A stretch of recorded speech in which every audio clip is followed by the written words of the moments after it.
আসসালামু আলাইকুম এভরিওয়ান, কি অবস্থা, কেমন আছেন সবাই? আশা করছি সকলে ভালো আছেন। আমি আপনাদের দোয়া আলহামদুলিল্লাহ অনেক ভালো। তো আজকের ভিডিওটি কেমন হতে যাচ্ছে তা হয়তো ভিডিওর টাইটেল এবং ফার্স্ট ক্লিপ দেখে বুঝে গেছেন আপনারা। তো আর কিছুদিন পর যেহেতু কুরবানির, তার জন্য গরুকে নিয়ে যাচ্ছি হাটে বিক্রি করার জন্য। মূলত এই গরুটি আমার বড় ভাইয়ের। আচ্ছা যাই হোক, আপনারা হয়তো ভাবতে পারেন যে এক গরুর সাথে তিনজন কি করে। মূলত এই গরুটি খুব খারাপ, আপনারা হয়তো ভিডিওতে দেখে বুঝতে পারতেছেন যে কি পরিমাণ লাফালাফি করে আর কি।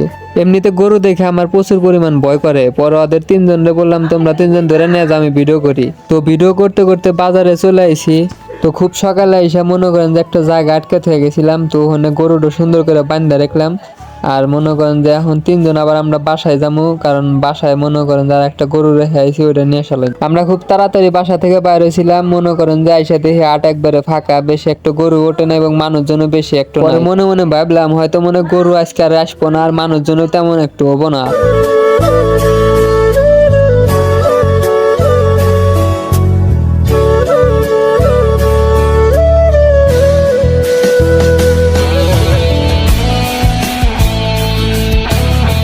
আচ্ছা যাই হোক, ওইসব চিন্তা ভাবনা বাদ দিয়ে মনে করেন যে বাড়িতে চলে আসলাম। গরুর দইটা আটে নিয়ে লাগবো।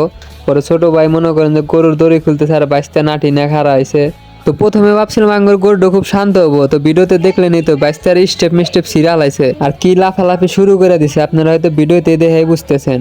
পরে রাস্তায় কিছুক্ষণ আসার পরে মনে করেন যে একটু শান্ত হইলো। তো আমার বাড়ি থেকে বাজার বেশি একটু দূরে না, যার কারণে আমরা আইটাই রওনা দিছি। আর মনে করেন যে কিছুক্ষণ পরে আমরা বাজারে এসে দুইটা গরু এক জায়গায় বান্ধা রাখছি। আর বাজারে এসে তো দেখি মনে করেন যে সেই লেভেলে গরম। পরে আমার দোকানে এসে ফ্যানের তলে তিনজন বসে আরাম করতেছিলাম, সরি চারজন লোক এসে আরাম করতেছিলাম। পরে চিন্তা ভাবনা করলাম যে দোকানে থাকলে হয়তো গরু বিক্রি করা যাবে না। পরে গরুর কাছে যা ছাতির তলে বসে দেখলাম।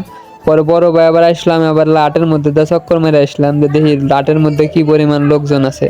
পরে একটা ব্যাপারে এসে আঙ্গুর গরুর হাতে মনে করেন যে পার্সা পার্সি দিল যে দাঁত দেখেন নিগা কয় দাঁত। তো বিসমিল্লাহ বললা প্রথমে আঙ্গুর গরুটাই বিক্রি করে হালাইলাম। তো মাঝে মধ্যে মনে করেন যে ওখানে গরু টরু রাইহে আবার আটের মধ্যে আসতেছি, দেখতেছি যে আটের মধ্যে কি পরিমাণ লোক হয়েছে। আচ্ছা যাই হোক, ভিডিওর কিছুক্ষণ আগে আমি কইলাম না যে আটের মধ্যে তেমন মানুষও নাই গরুও নাই।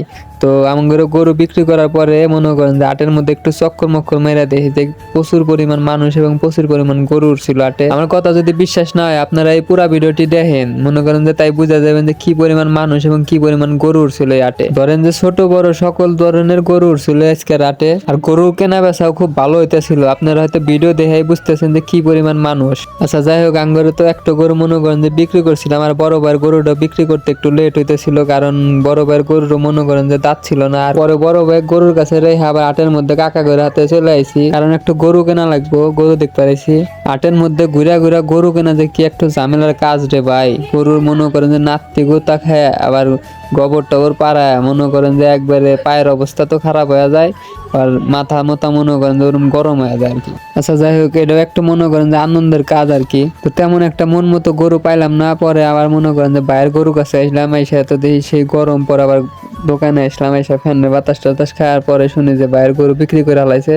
পরে বাসার দিকে রওনা দিতেছি। আচ্ছা যাই হোক, আপনারা ভিডিওতে হয়তো একটা জিনিস খেয়াল করতে পারেন যে আমি ভিডিওতে প্রায় অনেকবার মনে করেন বলতেছি, শব্দটা ইউজ করতেছি বারবার।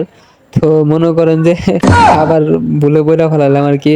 আচ্ছা যাই হোক, জিনিসটা হয়ে গেছে আর কি, কথায় কথায় হয়ে গেছে। তো কিছু মনে নেবেন না। তো আমার ভিডিওটি কেমন হয়েছে সবাই অবশ্যই কমেন্টে জানাবেন।